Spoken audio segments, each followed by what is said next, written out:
கிறிஸ்து இயேசுக்குள் வாழ அழைக்கப்பட்ட அனைத்து சகோதர சகோதரிகளுக்கும் தேவனால் கிருபையும் தேவ ஆவியின் ஞானமும் உண்டாவதாக. இன்னைக்கு நம்ம பார்க்க போற சத்திய வசனத்தின் சத்தியங்களை எந்த வசனங்கள் நம்ம தியானிக்க போகிறோம் என்றால், மார்க்கு 1ஆம் அதிகாரத்துல 14-15 வசனங்களை தான் இன்னைக்கு நம்ம பார்க்க போகிறோம். அதை வாசிக்க கேட்போம்.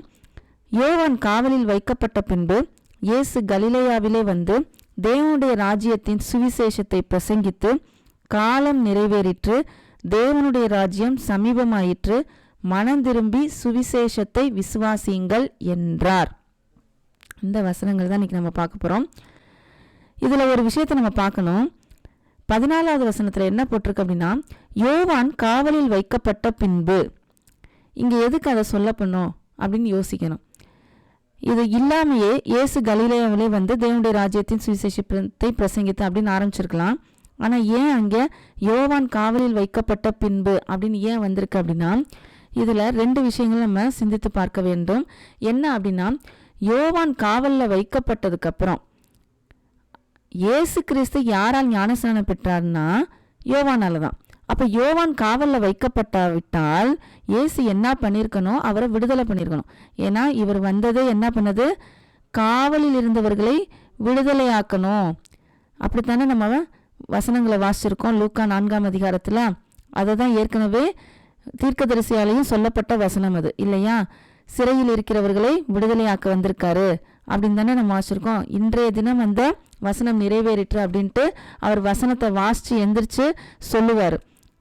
ஆனா இங்க என்ன நடக்கல? யோவானை அவர் என்ன பண்ணல? விடுதலையாக்கவே இல்லை. அப்ப இங்க நம்ம யோசிச்சு பார்க்கணும்ல, யோவான் வந்து எப்படிப்பட்ட ஆள்னா, கெட்டவர்லாம் கிடையாது. காவல்ல வைக்கப்பட்டது காரணம் வந்து கெட்ட ஏதாவது செயல் செஞ்சுட்டோ இல்லை. அவர் ஒரு தீர்க்கதரிசி, ஸ்திரீகளிலே பிறந்தவர்களிடையே உயர்வானவர். யாரு? யோவான் ஸ்நானன். ஆனா அப்படிப்பட்டவர் இன்னும் சொல்ல போனா கிறிஸ்துவுக்கே என்ன கொடுத்திருக்காரு? ஞானஸ்நானம் கொடுத்திருக்காரு அடையாளமாக. அப்படிப்பட்டவருக்கு ஒரு தண்டனை எப்படின்னா காவல்ல வைக்கப்பட்டாச்சு. அப்ப இயேசு கிறிஸ்து என்ன பண்ணியிருக்கணும்? விடுதலை ஆக்கியிருக்கணும். எதன் அடிப்படையில?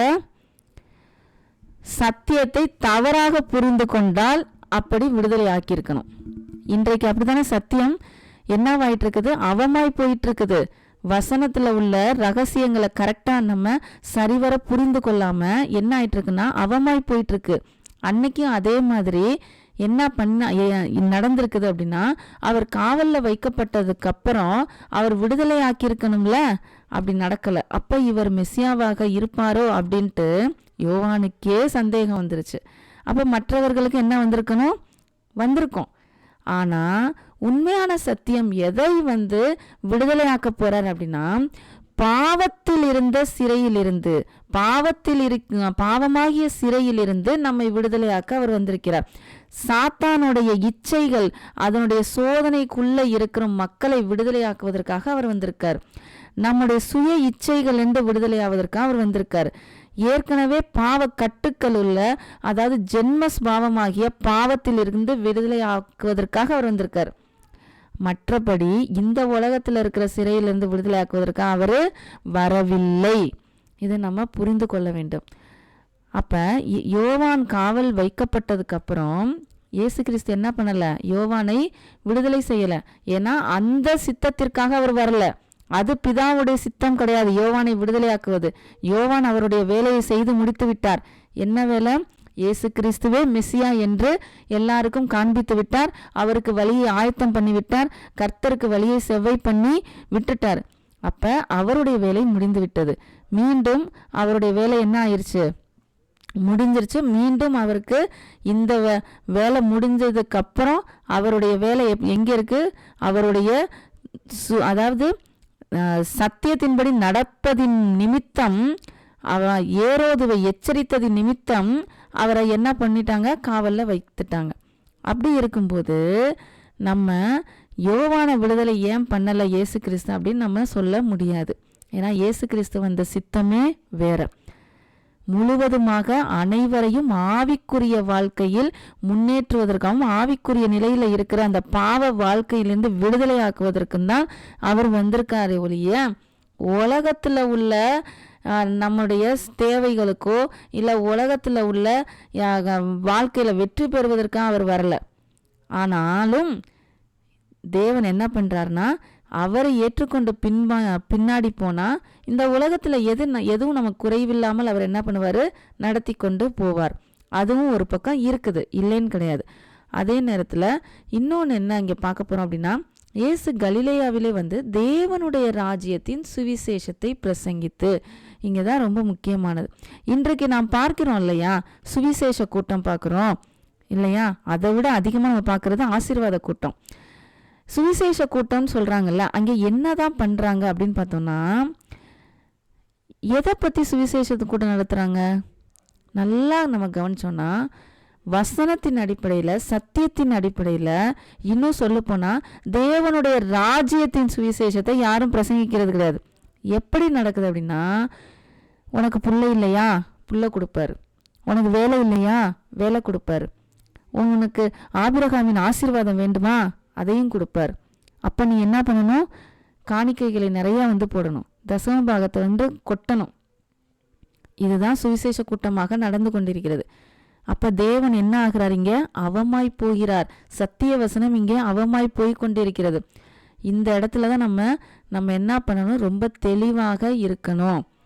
இயேசு கிறிஸ்து என்ன பண்ணாரு, சுவிசேஷத்தை பிரசங்கித்தார்னா, இப்படிப்பட்ட உலக வாழ்க்கைக்குரிய அதாவது சுவிசேஷம் இங்கே பிரசங்கிக்கிறாங்களா, அதை தான் அவர் பிரசங்கித்தாரா, கிடையவே கிடையாது.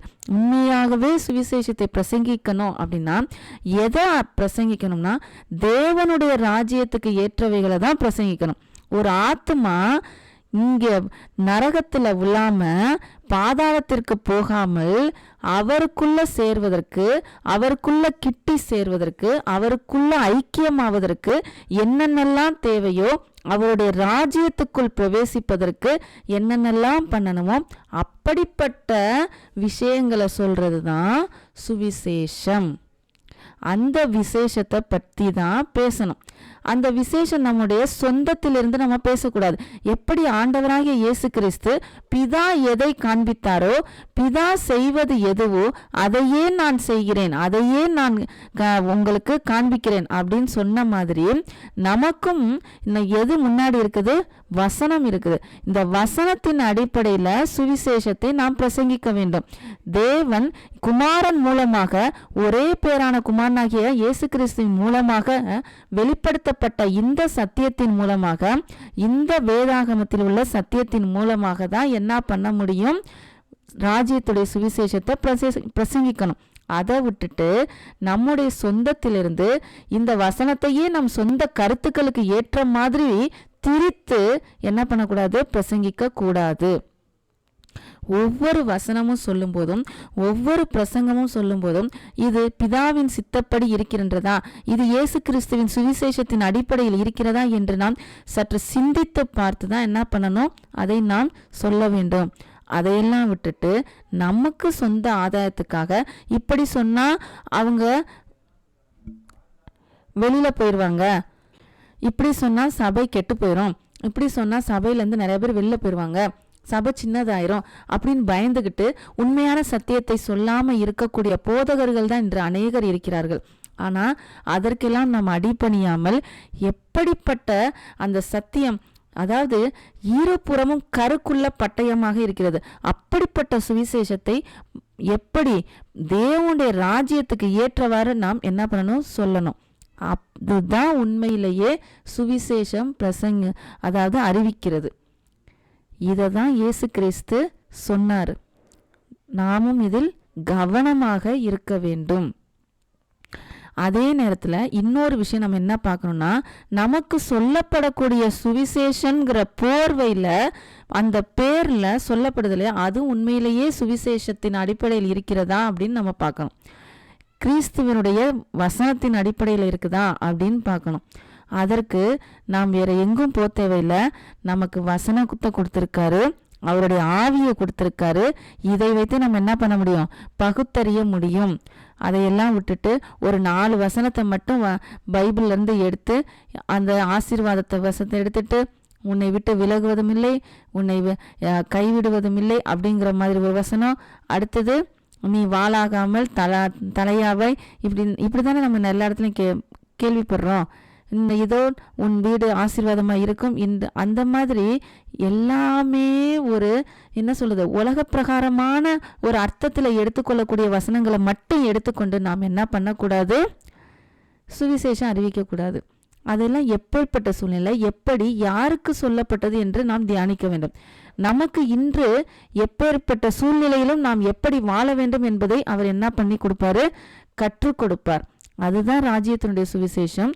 அது கற்றுக் கொடுக்கப்பது இந்த உலக வாழ்க்கையில வெற்றி தருவதற்கா இல்ல, இந்த உலகத்தையே ஜெயித்து மரணத்தையும் வென்று அவரோடு சேர்ந்து நாம் ஐக்கியமாவதற்காக கொடுக்கப்பட்ட விசேஷம்தான் இந்த சுவிசேஷம். அதனால நாம் ரொம்ப தெளிவாக இருந்து கொண்டு நாம் எப்படியெல்லாம் அந்த வசனத்தை சரியான பதத்தோடு சரியான ஒரு அர்த்தத்தோடு நாம் என்ன பண்ண வேணும், புரிந்து கொண்டு அதன் பின்னாடி நாம் போக வேண்டும். அதையே தான் நாம் என்ன பண்ணணும், பிறருக்கும் சொல்ல வேண்டும். அதனால ரொம்ப கவனமாக இருக்க வேண்டிய சூழ்நிலை தான் இது. அடுத்தது பாருங்க, இயேசு கிறிஸ்து என்ன சொல்றாருன்னா, காலம் நிறைவேறிற்று, தேவனுடைய ராஜ்யம் சமீபமாயிற்று, மனம் திரும்பி சுவிசேஷத்தை விசுவாசியுங்கள். இது ரொம்ப ரொம்ப முக்கியமான விஷயம். ஏன்னா இந்த விஷயமே தெரியாம தான் இன்று நம்மள பல பேர் சபைக்குள்ள இருக்கிறோம். அதை நாம் தெரிந்து கொள்ள வேண்டிய விஷயமாக இருக்கிறது. காலம் நிறைவேறிற்று அப்படின்னா என்ன சொல்றாரு அப்படின்னு பார்த்தோம்னா, அவர் வந்ததுக்கு அப்புறமே இப்போ 2000 வருஷம் ஆச்சு. ஆனால் 2000 வருஷத்துக்கு முன்னாலேயே அவர் என்ன சொல்லிட்டாரு, காலம் நிறைவேறிற்று. என்ன காலம் நிறைவேறிடுச்சு அப்படிங்கிறத நம்ம யோசிச்சு பார்க்கணும். அதுக்கு என்ன நிறைவேறிச்சு, தேவனுடைய ராஜ்யம் சமீபமாயிடுச்சான். அப்படின்னா இனிமே தேவனுடைய ராஜ்யத்தை தவிர மற்ற எதற்கும் முக்கியத்துவம் கொடுக்காதீங்க அப்படிங்கிறது தான் இங்க சொல்லப்படக்கூடிய முக்கியமான, அதாவது மைய கருத்தாக இருக்கின்றது. காலம் நிறைவேறிற்று அப்படின்னா இன்னும் உங்களுக்கு பொய் சொல்லாத, திருடாத, பிறர் பொருள் மேல ஆசைப்படாத அப்படிங்கிற பழைய ஒரு அஸ்திபாரத்தையே போடாம அதெல்லாம் என்ன ஆயிடுச்சு, இருதயத்தில் எழுதப்பட்டுருச்சு. அவையெல்லாம் தாண்டி இனிமே அவருடைய ராஜ்யத்துக்குள்ள போறதுக்கு ஒவ்வொரு மனிதனும் என்ன பண்ணணுமோ அதை பண்ணணும். அதுதான் காலம் நிறைவேறிற்று, முடிஞ்சிருச்சு. அந்த காலம் என்ன ஆயிடுச்சு, முடிவடைந்து விட்டது. இன்னும் நம்ம என்ன பண்ணிட்டு இருக்க கூடாது, அதையே உட்காந்து தேய்ச்சிட்டு இருக்க கூடாது. எல்லாரும் என்ன சொல்றோம், கிருபையின் காலம் சொல்றோம். இது இல்லையா, உண்மைதான், கிருபையின் காலம்தான். அதை அப்படியே நம்ம இங்கிலீஷில் சொன்னால் எப்படி இருக்கும், கிரேஸ் பீரியட். அப்படின்னா என்ன அர்த்தம், காலம் முடிஞ்சிருச்சு, எக்ஸ்ட்ரா டைம் நமக்கு கொடுத்துருக்காரு. நாம் மனம் திரும்பி அவரை விசுவசித்து சுவிசேஷத்தை விசுவசிக்கிறதுக்கு என்ன கொடுத்துருக்காரு, எக்ஸ்ட்ரா டைம் கொடுத்துருக்காரு. இந்த எக்ஸ்ட்ரா டைம் யாருக்கு கொடுத்துருக்காருனா, பெரிய பாக்கியவான்கள் யாரு, நம்ம தான்.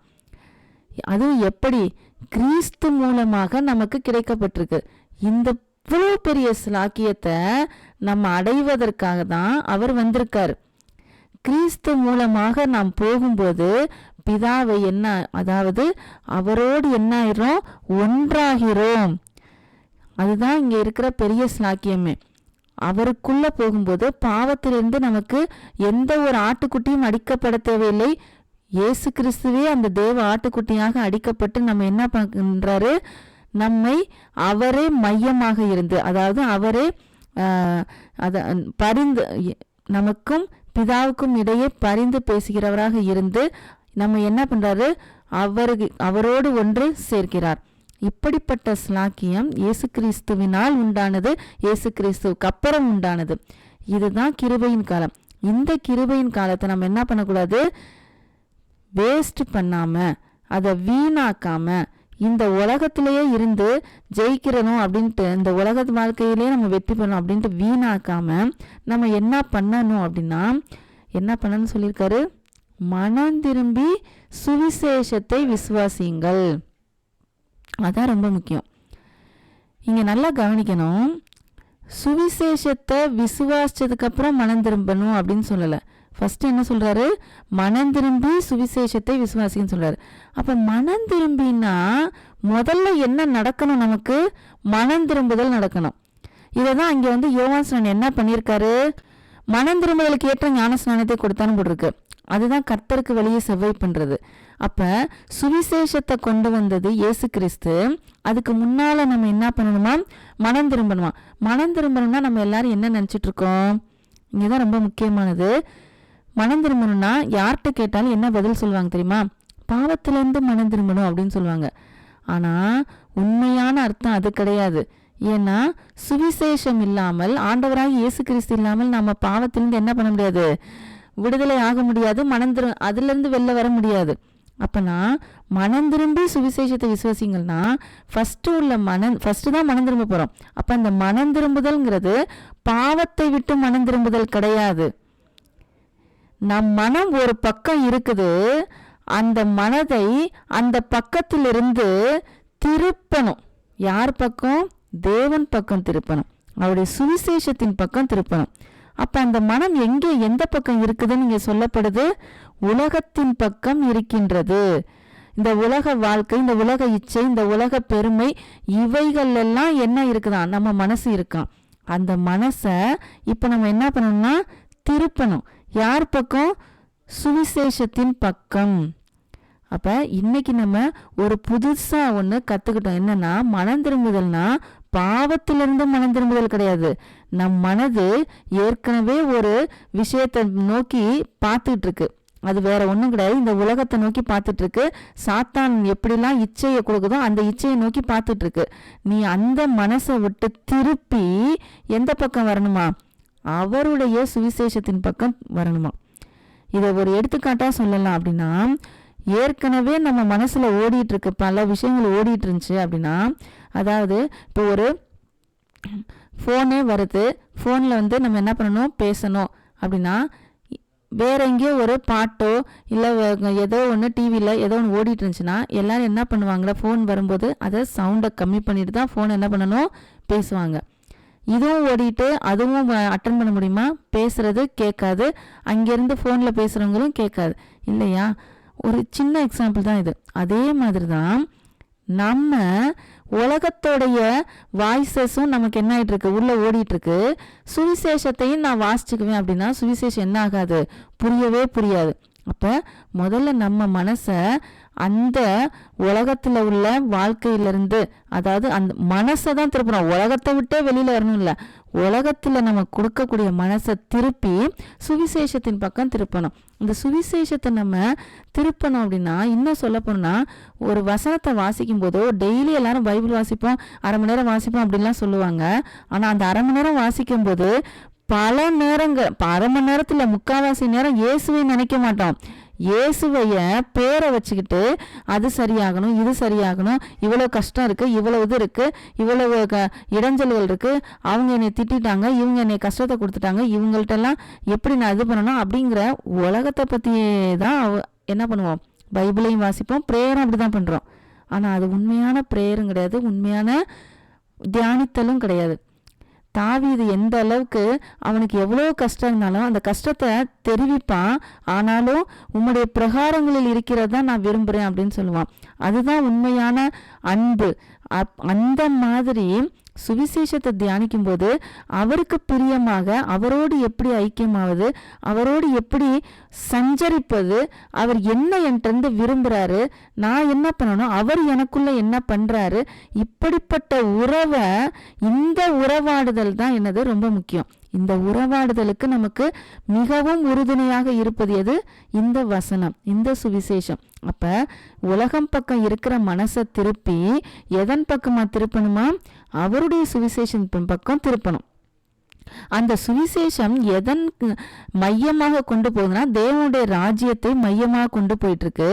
அதை தான் என்ன பண்றாரு? தேவனுடைய ராஜ்யத்தை குறித்த சுவிசேஷத்தை அவர் பிரசங்கிக்கிறாரு.